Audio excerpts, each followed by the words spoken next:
Verse 241. The 7 stages are mind-born and belong to the 2 Svabhavas. The remaining stages and the Buddha stage are the Nishpanna, or perfected knowledge. So we're back to the bhumis again. The bhumis represent the notion of a path, and the bhumis in particular represent the most exalted notion of a path,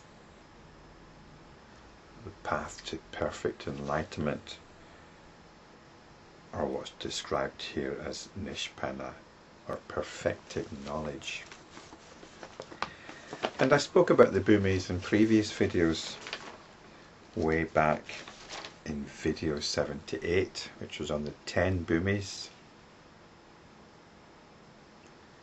and video 77, which was on the 11 bhumis. And I spoke about the Svabhavas. These are different realities, back in video 30. And there are 3 of them, 3 realities. 2 of these realities, the Paratantra and the Parikalpita, have a video of their own as well. I spoke of them in video 104. And I also spoke about the Buddha stage, this is the highest stage, in video 79. Now, just a little technical point here. Professor Suzuki has put in a couple of bracketed interpolations. He says the first 7 stages, and in the second clause he talks about the remaining 2 stages. Well, traditionally there are 10 bhumis, and they're mentioned back in verse 106, and I covered this in one of the videos. Now it seems when you read the verse that the highest stage isn't one of the bhumis. There's the 10 bhumis, and then there's the highest stage. This is what I spoke about in the previous videos. I don't like to contradict Professor Suzuki, but I think it's the remaining 3 stages and the Buddha stage at the Nishpanna. Right, so what's this verse about? And what's the point of it? The previous verses have been about turning our attention away from all the stuff it's normally caught up in, whether it's stuff out there, whether it's our moods, our thoughts, stuff in here, and coming back to awareness. This is enlightenment practice, because this awareness is the highest stage. It's ordinary awareness. Ordinary awareness, which we realize is actually extraordinary. And we were told in these previous verses, and I talked about this in the previous video, about how enlightenment is already here. It's just that we're in the habit of unenlightenment. So the point is, it can be turned to, and it is turned to if you're an enlightenment practitioner, if you've had that initial realization, if that first realization has happened. But in Buddhism and in other spiritual traditions, there's this idea of a path, of things that you must do before you become enlightened. Somehow something happens to you called enlightenment, or you reach such a state of wonderful purification that you're a short step away to enlightenment. So the spirit of these verses is very much against this understanding that spirituality is about following a path which culminates in enlightenment.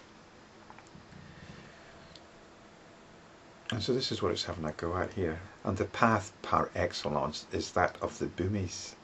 It's the path of the Bodhisattva. And it takes aeons upon aeons to complete. But what we're being told here is that the first 7 stages of this path are mind-born and belong to the 2 Svabhavas. And these Svabhavas are conventional understanding, the reality of conventional understanding, in other words, everyday reality, and the reality of our own moods and thoughts. And the reality of our own moods, our own thoughts and feelings.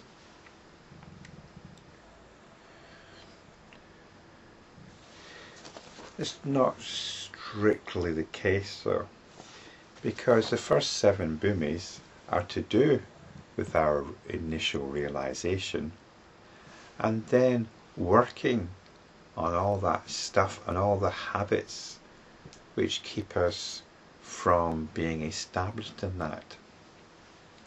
So that's the sense in which they are mind-born. They relate to the mind. The traditional or romantic understanding is that once we're enlightened, that's it. Problem solved. End of story. But it's not. There's never an end. There's always the dream which we can fall back to. You might believe otherwise, but I can only go from what I actually know. It's possible to touch the ultimate, this vast river of experiencing. But within that, there are vortices which will suck us down. Some people, maybe most people, spend all their lives spinning around in these vortices. Occasionally, they might realize the bigger picture. But then they get sucked back into these vortices. They haven't got the framework of enlightenment practice.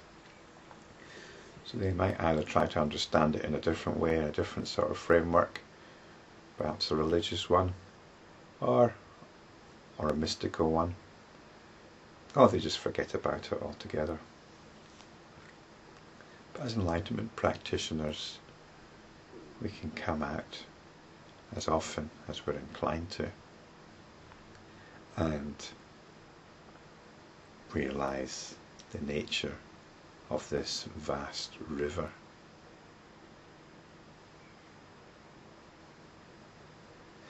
So that's to do with the first 7 bhumis.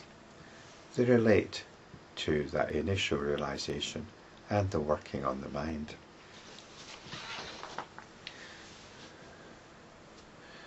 The last 3 bhumis, though, described here as perfected knowledge, it means that there are no more surprises.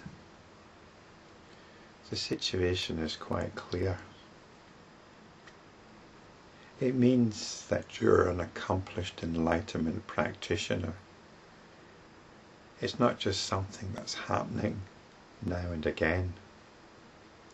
It's something that is central to your day.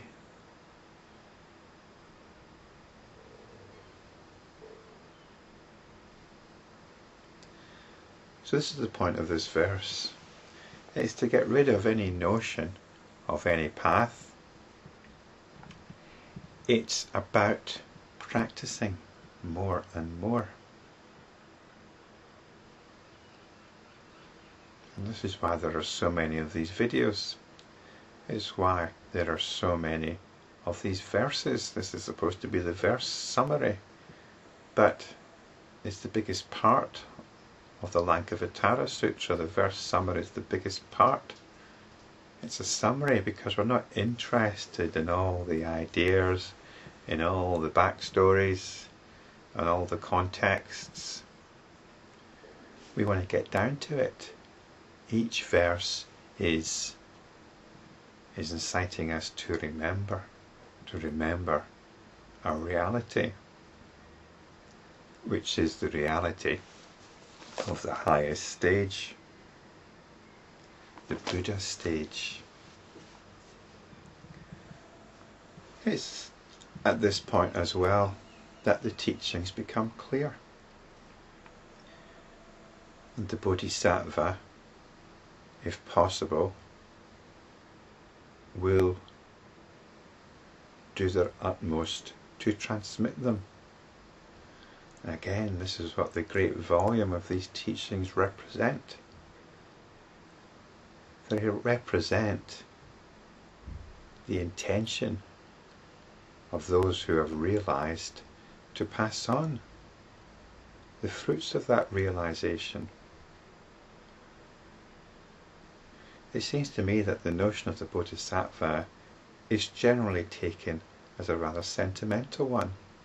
He is this being that's foregone enlightenment for the benefit of all others. That's not the real sacrifice of the Bodhisattva. The sacrifice of the Bodhisattva is making this huge effort to communicate the teachings in spite of the fact so few are interested, even those who are nominally Buddhist, even those who believe they're following some spiritual path. What they really want is a teacher with charisma, perhaps somebody who's quite well known, who's written some best-selling books perhaps, who's a very nice person, and who dispenses very satisfying platitudes.